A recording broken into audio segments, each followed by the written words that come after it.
Hello friends, Heidi here from Rain Country. God is good all the time, and I'm here today for another Monday this and that video where I cover all kinds of different topics. It's a way I can keep you more updated on what is going on right now, since all the other videos you see as far as full-length videos through the rest of the week were shot at least 4 weeks or more ahead of time. If they're Pat's videos, they're likely shot even further back than that, because sometimes it can take a long time before he gets everything finalized, and then I'm able to actually get the time to put his together, because they take the longest time. But anyway, so yeah, that's why I like doing these Monday videos, so I can just kind of touch on a few different things, give you some updates, lead you back to some old videos, and whatever else it is I feel like talking about. So I'm going to start with the strawberry leaves, because I just had a short come out this last week, and mostly it was just showing pictures of the strawberry leaves and just kind of hinting at the fact that yes, you can eat the strawberry leaves. Now, I did a video several years ago that I linked to, like I try to always do with my shorts, either link to a video on the screen and or link in the description box or in a pinned comment when it comes to the shorts to lead you back to some more information.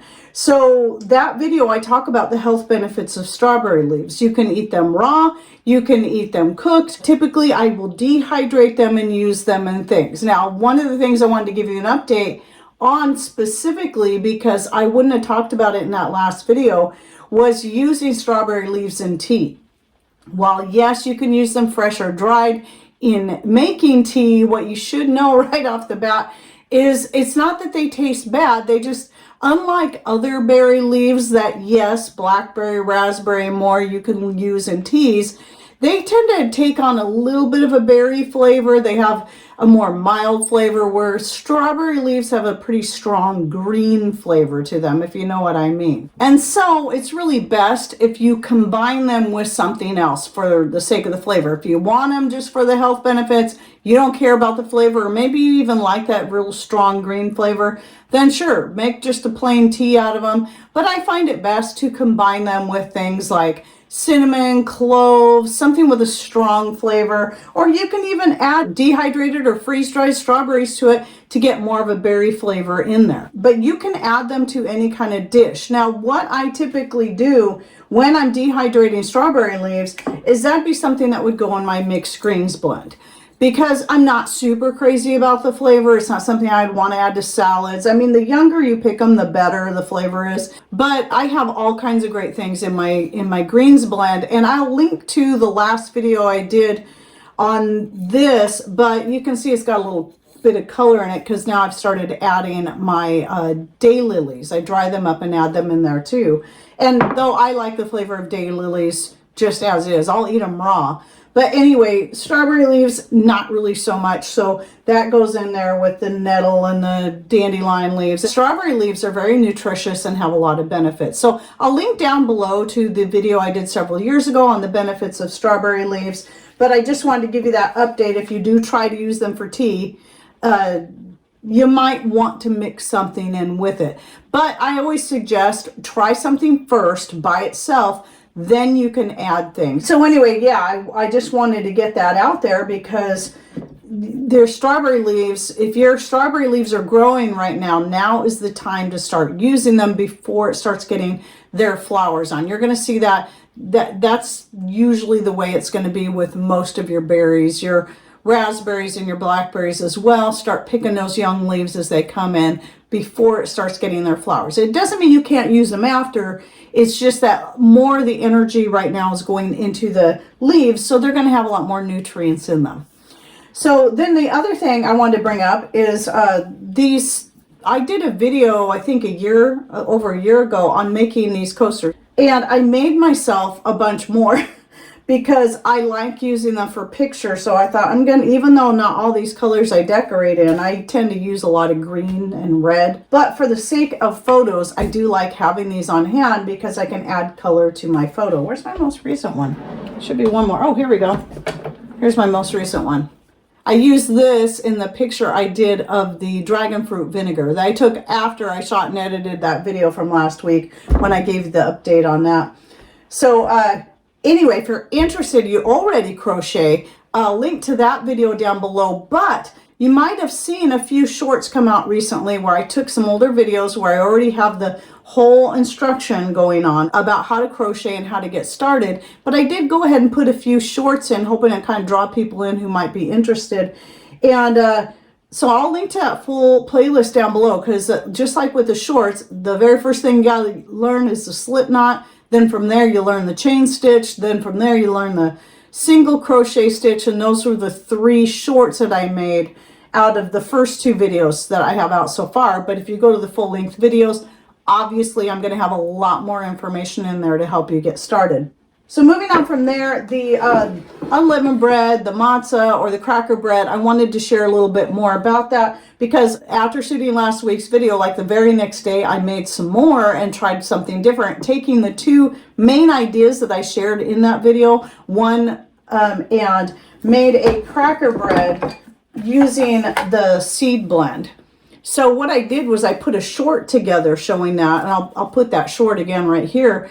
But under that short, I also put the written recipe in both the pinned comment and in the description. But I will also put that written recipe, if I remember, down below in the description box. So just remember, if I say anything about description box, just you have to click on either the word more or show more, depending on the platform you're watching from, and it'll be somewhere down here below the video screen. A lot of times you'll see an ad, especially on Rumble, you might see an ad just below the video screen. Then look just below the ad, you should see the words show more, and then just click on that and it will open the description box to find all the video links and whatever links I'm trying to share with you, or recipes when I write them down. Usually I'll put them on Patreon and give you the link to that, but even though that's free, in this case I just went ahead and copied and pasted it directly into the description box. So anyway, this one here, my favorite so far. This is what's left after making a double batch, because I liked it so much, and Jace loves it. He's just been chowing on these when he's here. And so I find it a great, just all around cracker to use for anything, any time of the year. It works great for dips. It's great just for snacking on. Whatever you want to do with it. It's so yummy. And you can use the gluten-free flour blend that I shared in last week's video if you need to be gluten-free, and still use the seeds if you can have the seeds. The important thing though about the seeds that I didn't think to say in that video last week is that whenever I'm using seeds, especially flaxseed, because they have the hardest outer shell, is that it's really important that you either grind or soak them. I don't like to grind them, especially in my country living gray mill, because the high oil content can kind of glom things up in there. So I prefer to soak them. I like having the whole seeds in there. So I put them in the warm water, and I do that first. This is why you'll see that in that video. And I'll let them sit at very minimum 10 minutes, but usually 15 to 20 minutes. Just let them soak in that warm water before I add in all the other ingredients, the salt, the flour, the olive oil. That will help break everything down in order to make the seeds much easier to digest and then get all those nutrients from. Oh, and coming back to the strawberries real quick, I forgot to say, I did get, even though I'm giving my gardens a rest, they're still going to be perennials. And I still had some pots on my deck that where I wanted to get things rearranged, because a friend of mine, they have the white strawberries, which from what I understand are the original strawberries. That's before they were all hybridized and changed through the years, that they were white.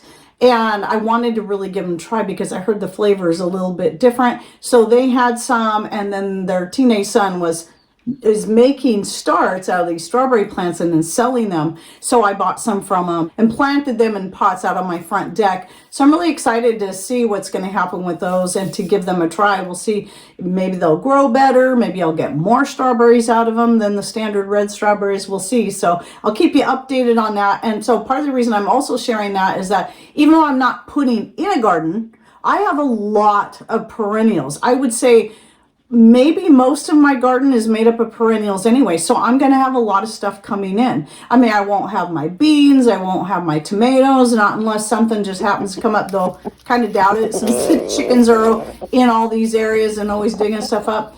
But then I have most of my herbs that I grow are perennial, most of them. The only ones that are not are the calendula and the amaranth.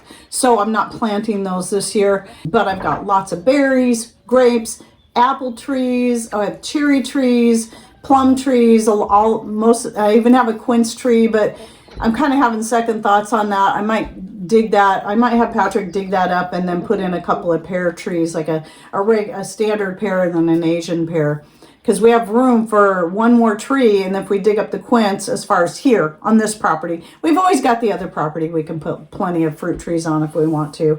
I just prefer not to have them out there because the elk are always going through there and eating any low-hanging fruit. Well, not even low-hanging fruit, because elk are really big and they're taller than I am, which isn't saying much because I'm short, but they can reach much higher than I can and eat all of the fruit. So I'd rather not have young fruit trees out there. I'd rather have them here where I can have better control over what's getting around them. But anyway, yeah, so I have a lot of perennials. I got the blueberries, and I think I said currants, and just so many things that I'm still going to have a lot of food coming in this year. So with that said, I will still be doing garden updates to let you know what's happening. So just, don't give up on me this year as far as that goes. And it might be interesting anyway to see just how everything's going to do without me adding extra to it, planting extra things. Oh, and then another thing, I had this video come out this last week on chickens and neighbors, and because I did share how I live in a neighborhood, and they made a good point that I didn't think to share, is that when you're living in a neighborhood, obviously you got to take your neighbors into consideration. And I did do that. I mean, actually, when I got my hens, I didn't think much of it because they weren't loud and obnoxious like the way well, they can be sometimes, but usually not as much as a rooster is. They don't start making all their crazy noise as early in the morning as a rooster does. But years before we even got a rooster in the first place, we were still thinking about it so that we could create our own chicks. We did talk to several of our neighbors, the ones that are closest to us, the ones that we think would be most likely to hear a rooster crowing early in the morning, and nobody had a problem with it. So if you are in a neighborhood, these are definitely considerations you have to take into account. But one thing people need to know is that in our town, there are a lot of people within city limits that have backyard chickens. It's just the way it is here. We live in a small remote town there, and you're seeing it more and more as people are working more and more on self-sufficiency. So a couple of blocks over that way, there's a neighbor that not only has chickens and roosters, but they have goats. They have a bigger chunk of property where they can do more with it.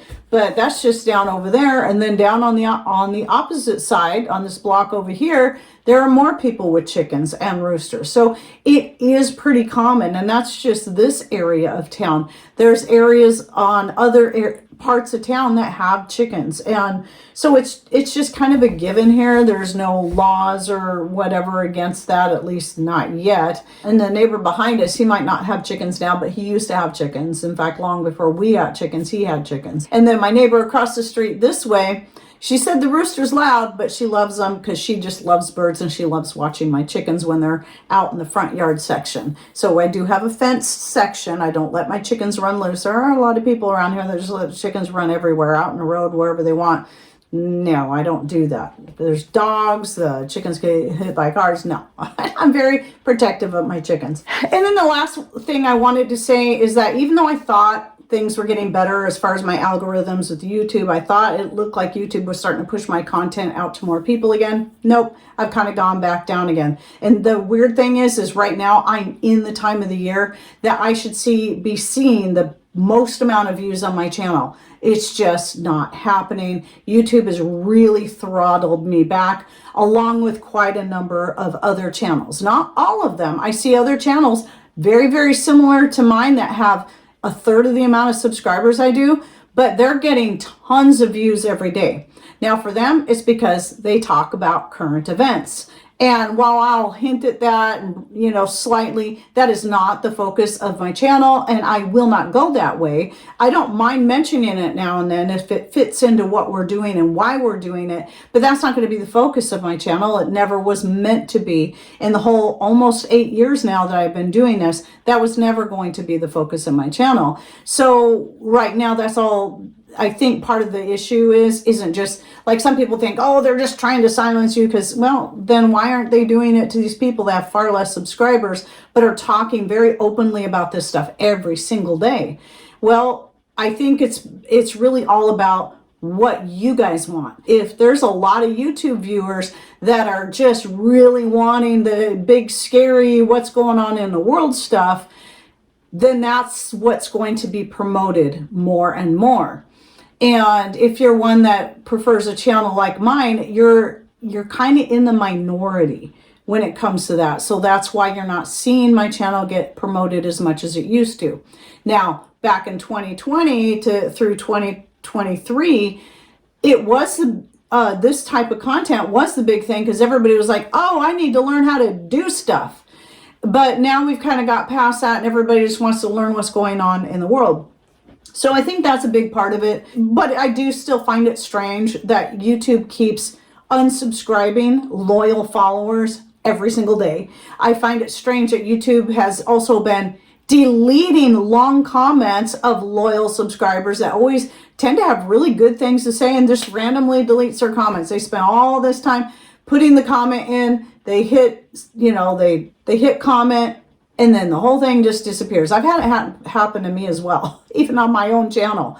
And why this is happening, I don't know if it's a glitch, if there are glitches in the system, some of this stuff, but it's happening. And it's real. It really is happening. Because if you could see my algorithms before this started about 4 months ago or so, and where they are now, it did this, and then it's just kind of stayed there. It started to go up a little bit, but I think that was simply because my most recent vinegar making video came out, and that sort of went viral. But now that it's slowed down, it's kind of come back down to where I was, and I'm just plateauing. I've never seen such a long plateau, especially at this time of the year. So there's definitely something different going on, especially when I have people emailing me saying, where are you? I haven't seen videos from you in months. Where have you been? I'm still here, putting out 5 videos a week, and more than that now, as I'm starting to put out more and more shorts all the time, plus the community section posts, which weirdly enough, people who won't see my videos or my shorts,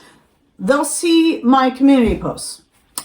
Go figure. Now, Rumble doesn't have the shorts and the community posts, or I'd be putting a lot of that same stuff there. I wish they did, because I would like to make just sometimes simple, short announcements where I don't have to put together a whole video. I could put together a short video and put it up there, but that's actually more work than posting a picture or just a post. So I can make important announcements and people know what's going on, because that only takes about a minute, where even a short video can take several minutes. So anyway, yeah, that's what's happening on YouTube. And part of the reason I bring this up is that just make sure you check in every day. If you just happen to be one of those that's always getting unsubscribed or having my content hidden from the regular feed or whatever it is, just check every day. If you're interested in what I put out, check every day. And also know that comments, some of you are like, oh, I'm afraid to comment because I know you're already busy. No, just comment. Believe me, channel creators want you to comment. Even if we don't have time to read all the comments, I do try really hard to keep up on all of them, but there's some that slip by that you never see. And when people have questions, I do try to get in there and answer them.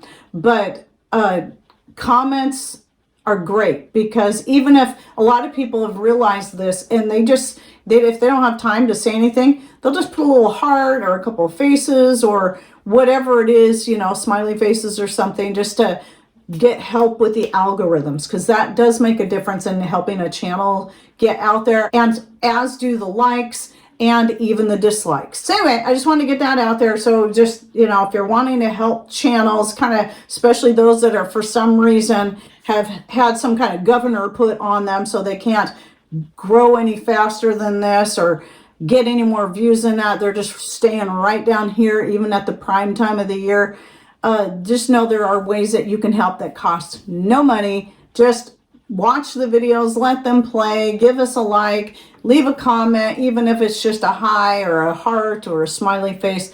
All that stuff does help. So anyway, I hope you enjoyed my this and that for the week, and don't forget to check out the videos and such I'll be putting in the description box down below. And please share your thoughts and ideas in the comment section. And thanks for watching. Take care and God bless.